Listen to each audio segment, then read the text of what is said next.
పచ్చని పందిరంతా తాంబూలం వేసినట్టు విరబోసిన తల నిండా కనకాంబరం ఎట్టినట్టు ఎర్ర నీళ్ళు దిష్టి తీసి పోసినట్టు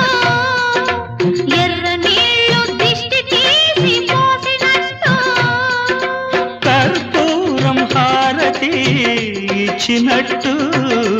ఆకాశం ఎందుకో పచ్చబడ్డది ఆ నడుమ బొట్టేమో ఎర్రబడ్డది సాగే గువ్వల అలజడి రమ్మని పిలిచే పై